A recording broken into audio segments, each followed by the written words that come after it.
नमस्कार, मैं हूँ आपका दोस्त डॉक्टर दर्शन बांगिया। प्रतिदिन हम GYLT प्रेरक कहानियों में आपके लिए कुछ कहानियाँ चूज़ करके लाते हैं। हम कोशिश करते हैं ऐसी कहानियाँ चुनी जाएँ जिसके अंदर आपके लिए कुछ न कुछ मैसेज छुपा हो या कुछ ऐसी सीख हो जो शायद आने वाले समय में आपको कुछ मदद दे। कहानियाँ और कुछ नहीं होती, हमारे भविष्य का आईना होता है। उनको सुनते हैं तो हमारे दिमाग में उसमें जो भी उपाय बताया गया है, वो छप जाता है। और कभी न कभी हमारा दिमाग काम करता है जब दिक्कत आती है, हमारे ऊपर या हमारे किसी जानकार के ऊपर और वो उपाय हमारे को मिल जाता है। यही काम करती हैं कहानियाँ। बचपन से लेकर अभी तक आप कहानियों से ही सीखते आ रहे हैं। कोशिश करके देखिए आपको अच्छे से याद आएगा। और कहीं न कहीं ये चीज़ हर ट्रेनिंग में भी सिखाई जाती है कि जब किसी चीज़ को आप कहानी के रूप में याद करते हैं, तो बहुत अच्छे से याद होता है। तो आज की कहानी कुछ इस तरीके की है कि किस तरीके से मिल-जुल के एक समाज, एक परिवार एक साथ रहता है। तो शुरुआत करते हैं हम अपनी कहानी के साथ और आखिर में हम इसकी सार के ऊपर भी बात अवश्य करेंगे। अनोखी साइकिल रेस, ये है हमारी आज की कहानी का शीर्षक। अमर एक मल्टीनेशनल कंपनी का ग्रुप लीडर था। काम करते करते अचानक उसे लगा उसके टीम में मतभेद बढ़ने लगे हैं और सभी एक दूसरे को नीचा दिखाने में लगे हैं। इससे निपटने के लिए उसने एक तरकीब सोची। उसने एक मीटिंग बुलाई और अपने टीम के सदस्यों से कहा, रविवार को आप सभी के लिए एक साइकिल रेस का आयोजन किया जा रहा है। कृपया सब लोग सुबह 7 बजे अशोक नगर चौराहे पर इकट्ठा हो जाइएगा। तय समय पर सभी अपनी अपनी साइकिलों पर इकट्ठा हो गए। अमर ने एक एक करके सभी को अपने पास बुलाया और उन्हें उनका लक्ष्य बताकर स्टार्टिंग लाइन पर तैयार रहने को कहा। ध्यान दीजिएगा, यहाँ पर सबका लक्ष्य अलग अलग है। कुछ ही देर में पूरी टीम रेस के लिए तैयार थी। सभी काफी उत्साहित थे और रूटीन से कुछ अलग करने के लिए अमर को थैंक्स कर रहे थे। अमर ने सीटी बजाई और रेस शुरू हो गई। अपने बॉस को आकर्षित करने के लिए हर कोई किसी भी कीमत पर रेस जीतना चाहता था।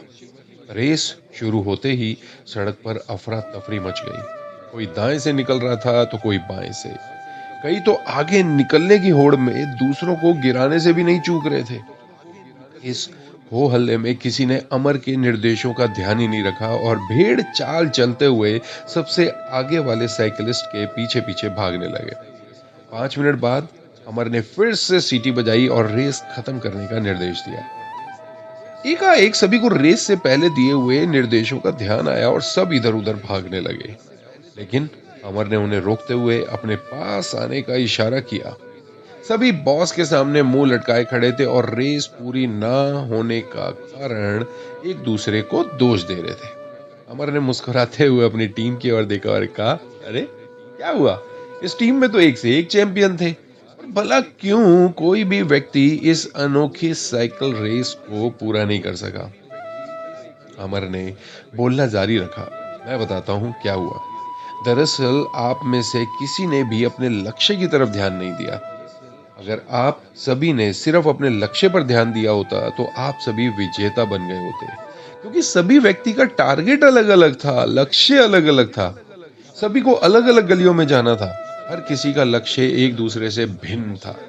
आपस में कोई मुकाबला था ही नहीं, लेकिन आप लोग सिर्फ एक दूसरे को नीचा दिखाने में लगे रहे।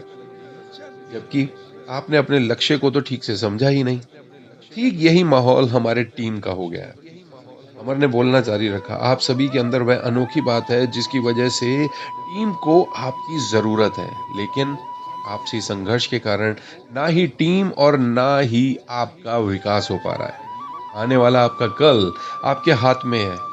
हम या तो एक दूसरे की ताकत बनकर एक दूसरे को विकास के पथ पर ले जा सकते हैं या आपसी संघर्ष के चक्कर में अपना और दूसरे का समय व्यर्थ कर सकते हैं। अमर ने अपनी बात जारी रखते हुए कहा कि मेरी आप सबसे ये विनती है कि एक अकेले की तरह नहीं, बल्कि एक संगठन की तरह काम करिए।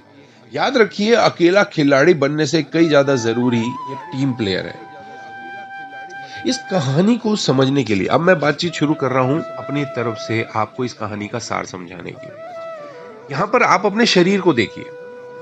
आपके शरीर में सबसे पहले तो जैसे आपके पाँव हैं, जो कि आपको कहीं भी आगे लेके चलते हैं। कहीं पर भी एक जगह ऐसी आती है जब लेफ्ट वाला पाँव आगे होता है और कभी ऐसी जगह होती है कि राइट वाला पाँव आगे होता है। तो आपको क्या लगता है कि जिस समय पे राइट वाला पाँव आगे जा रहा है, तो लेफ्ट वाला क्या उससे ईर्ष्या कर रहा है? नहीं, दोनों कदम ताल मिलाते हुए आपको आगे ले चल रहे हैं। कभी-कभी ऐसा होता है कि कभी क्या ज़्यादातर कोई या तो राइट हैंडेड होगा या तो लेफ्ट हैंडेड होगा।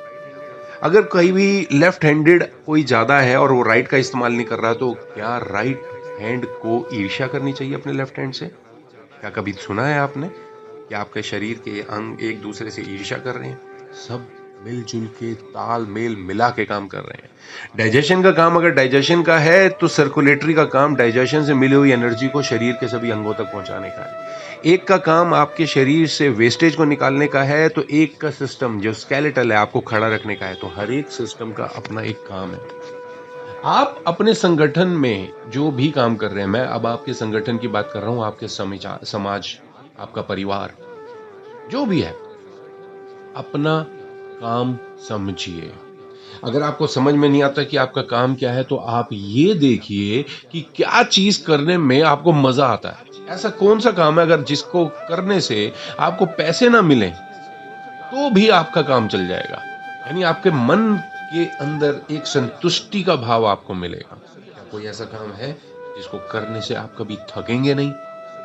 तो ऐसा कोई काम अगर आपको समझ में आ जाता है तो उसे करिए, समझ लीजिए कि आप उसी को करने के लिए बने हैं, आपका पर्पस ऑफ लाइफ वही है। अपनी ज़िंदगी को समझिए, अपने उस होने को समझिए कि आपका यहाँ होने का क्या मतलब है। जिस दिन आपको ये समझ में आ गया, आपकी ज़िंदगी का पर्पस ऑफ लाइफ आपको समझ में आ गया, आप कामयाब हो गए। तो चलिए, अपना मनपसंद काम ढूँढिए, अपनी जगह ढूँढिए, अपना काम समझिए और उसको मनपसंद तरीके से करते हुए अपनी ज़िंदगी को एन्जॉय कीजिए। यही है इस कहानी का सार।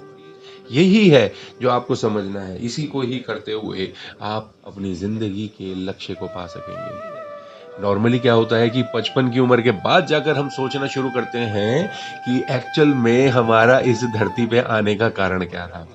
क्योंकि पहले 15 साल तो आपने पढ़ाई करी, उसके बाद पहले 15वें तक तो आपने पढ़ाई करी, 5 साल के बाद तो आप स्कूल गए, 20 साल आपके ऐसे ही निकल गए, उसके बाद आपने नौकरी ढूँढी, 5-7 साल में आपकी शादी हो गई, उसके बाद में आने वाले 10-15 साल आपके ऐसे ही बच्चे को बड़ा करने में और अपनी पारिवारिक ज़िम्मेदारियों को पूरा करने में निकल गए और कब आपकी उम्र 50 को क्रॉस करके 55-60 की तरफ पहुँच गई, तब जाकर एक नॉर्मल आदमी सोचना शुरू करता है कि ये मैं पैदा क्यों हुआ था? क्या सिर्फ़ पढ़ने के लिए, उसके बाद में शादी करके बच्चे पैदा करने के लिए और यही चीज़ करने के लिए। तो वो चीज़ 55 पे ना सोच के आज सोचिए, आज आपकी जो भी उम्र है, कि आप पैदा क्यों हुए थे? सोचिए बैठ के और उसके ऊपर काम कीजिए। यही आपका पर्पस ऑफ लाइफ आपको आज समझ आ जाएगा, तो 55 के बाद बैठ के आप अपना माथा नहीं पीटेंगे कि मैंने सारी ज़िंदगी अपनी वेस्ट कर दी। जो भी आप काम कर रहे हैं, देखिए पारिवारिक ज़िम्मेदारियों को पूरा करने के लिए आपके पास में कुछ न कुछ धन अवश्य होना चाहिए, उसके लिए आपको काम करना है। बट कुछ समय अगर आपको पहली बात आप तो बहुत खुशनसीब होंगे अगर आपको ऐसा काम मिल गया कि जिसको करने से आपको मज़ा भी आता है और पैसा भी मिलता है। बट अगर नहीं है, तो कोई भी काम ऐसा ज़रूर थोड़ा बहुत ज़रूर कीजिए रोज़ जिसको करने में आपको मज़ा आता हो। वो कुछ भी हो सकता है, वो अब आप देखिए। मेरी तरफ से आपको बताना था, मैंने अपना काम पूरा कर दिया। तो ये अनोखी रेस अपनी ज़िंदगी की आप जीत सकते हो। हर एक आदमी इस धरती के ऊपर एक विनर हो सकता है, बशर्ते वो करे जो उसे करना पसंद है। अब आपकी ज़िंदगी का पर्पस ऑफ लाइफ क्या है, आप ढूँढिए। मैंने आपको तरीका बता दिया। तो चलिए इस अनोखी रेस का हम सभी पार्टिसिपेंट बनते हैं और हम सभी अपनी-अपनी जगह पर ज़रूर जीतेंगे। आप सभी की ज़िंदगी हमेशा फलदायक, खुशी से भरपूर, शांति से भरपूर और आप जो चाहते हैं वो आपको मिले। यही मेरी तमन्ना उस ऊपर वाले से है। चलिए कल फिर मिलेंगे एक नई कहानी के साथ, एक नए मोटिवेशनल विचार, जानकारी के साथ। तब तक हमारे साथ जुड़े रहिए, जोड़ते रहिए। Bye bye. Take care. Have a good day.